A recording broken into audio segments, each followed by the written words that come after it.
Bryan Danielson reportedly led the AEW committee that fired CM Punk. We've got the WWE locker room concerns about CM Punk, and we've got an update on Ronda Rousey joining Ring of Honor. Stay tuned for the news. Jack mentioned in the last video that we have some Bryan Danielson news coming up today, and we're going to just jump into it because it's quite a big story, but when you actually think about it in the terms of business, it might not be as shocking as the first reactions to it have been. Okay. So the report, obviously, Bryan Danielson tweeted the other day following Punk's return to WWE on Raw. He said, "The right thing is often the hardest thing to do. It won't always make the most money. It won't always be the most popular, but it's still the right thing." Hashtag AEW. Hashtag AEW. And he said this was a lesson his dad taught him. Exactly. Now, Fightful Select has given a report and given some insight into why he might have tweeted that. And it's because, well, Danielson was part of the committee that fired CM Punk following the Jack Perry situation at All In. What has Fightful been saying? Fightful was saying when asking sources on the AEW roster about his inclusion,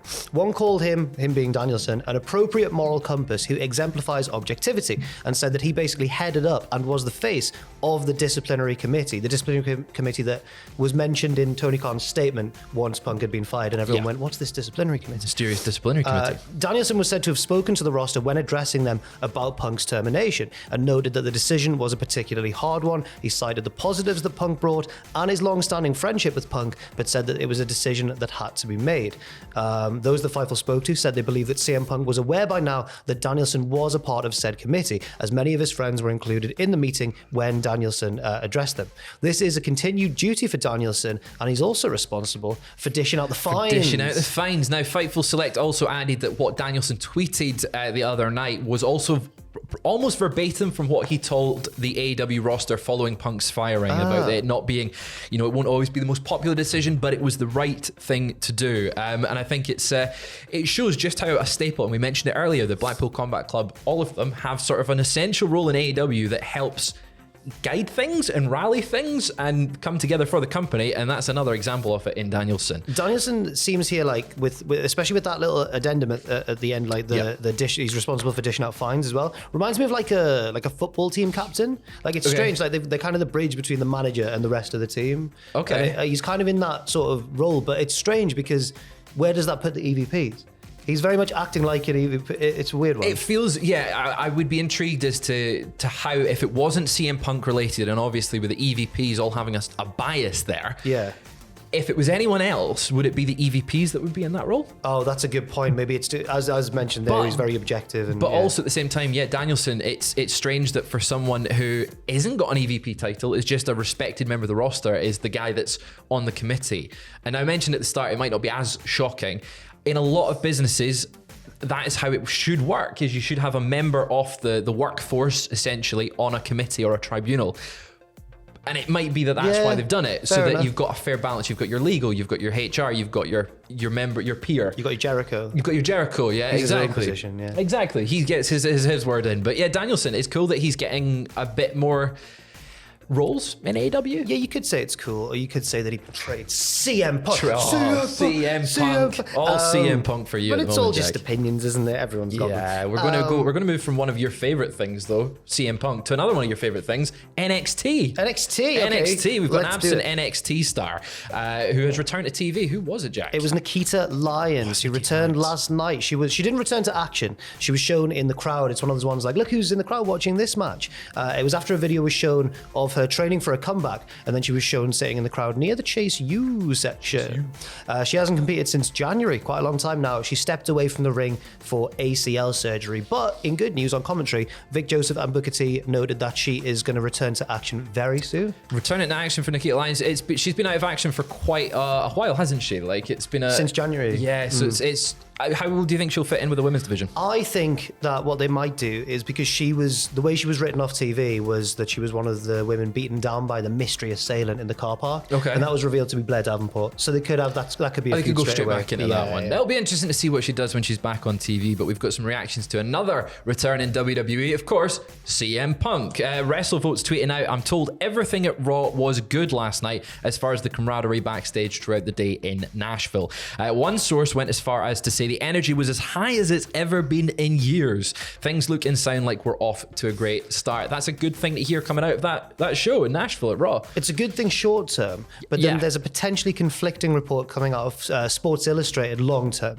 So they say, speaking with multiple members of the active WWE roster, Sports Illustrated confirmed that there are concerns about how Punk will integrate himself in the locker room. The feeling is reminiscent of the WWE returns of Hulk Hogan, Kevin Nash, and Scott Hall in 2002, when there was a heightened concern about their reputation and actions in WCW. Multiple WWE talent noted to Sports Illustrated their belief that the WWE locker room is far more united than the one in AEW, which has proven susceptible to leaks, they say. Yeah, which is really strange because CM Punk went to AEW on the back of the fact that they kept everything locked down. Like, they kept everything within the company, specifically about the Brody Lee situation.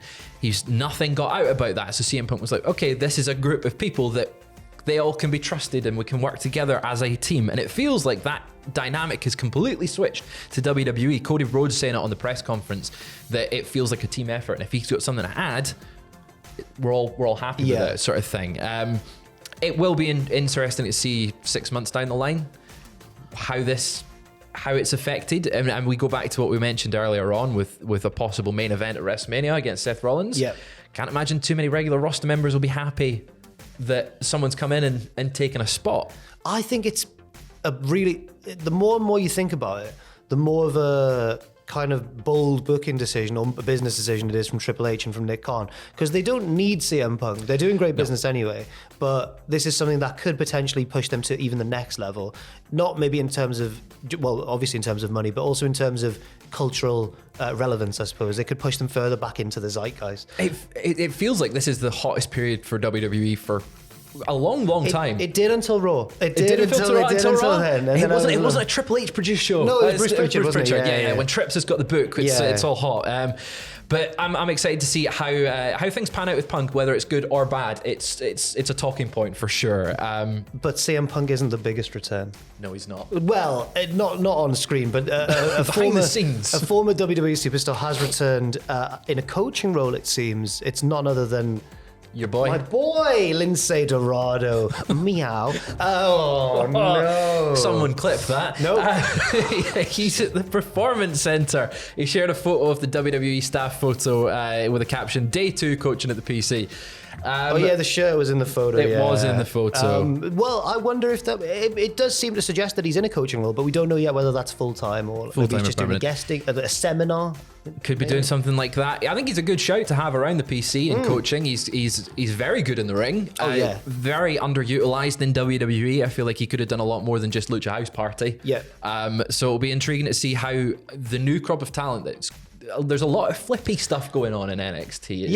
Especially with the talents they're bringing up that are either gymnasts or stuff like that, or athletes that might fit into the style that Lindsay does. I can see why they've chosen Lindsay specifically, because out of those 3 members of the Lucha House Party, for example, I think he was the one whose Lucha style was actually least extreme and more close to like a WWE product. Sort of thing. Also, in real life, I believe he's like quite good at jiu-jitsu, and they could use him to like work on grappling and stuff like that, keeping submissions looking realistic and that sort of thing. You don't want to see him back on TV? Oh, I 100% want to see him back on TV. Well, we've got an update to round things off about Ronda Rousey, Ring of Honor, and AEW from PW Insider. They're saying, in speaking to sources close to Rousey, we are told there are no current talks with the promotion, nor is Rousey looking at pro wrestling for her short-term future. We're told that Rousey is focused on putting her family first in the months ahead, beyond promoting her upcoming memoir, Our Fight, which will be released in April 2024. We're told that actively performing in pro wrestling is not something Rousey is focusing on, but PW Insider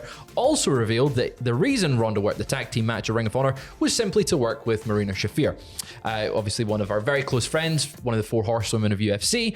It made sense, of MMA, that she would want to partner up and do some stuff with her to give her the rub, so to speak.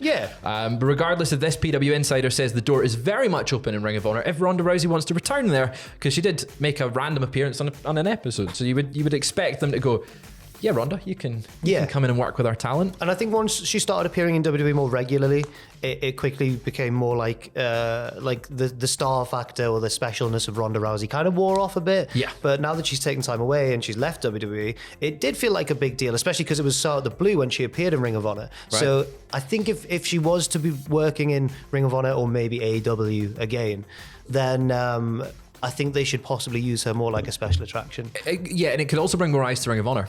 Totally. Like bring an attraction of being like, yeah, Ronda, that's where the only place you can see Ronda Rousey wrestling. Whether that is a positive for people or a negative for people, it will get people watching in some way. But at the moment, she seems focused on her memoir.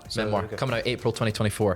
But that's all we've got for just now. Wait, April 2024? April 2024. That's WrestleMania It's season. WrestleMania season. Oh my God. Maybe there'll be some...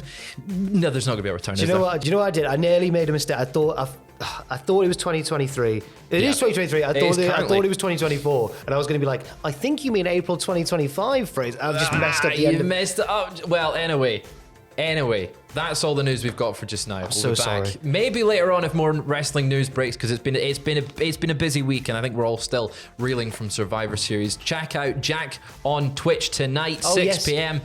Up the Fabes? Can we still say up the... It's Football Manager, 6 p.m. It's the dawn of a new era. Me and Owen will be taking the helm of South Shields FC, my local. It's where I was born. Yep. But, we might not stay there. If we get better job offers in this save, we're going to jump around. Twitch.tv/Cultaholic at 6 p.m. UK time. See you there.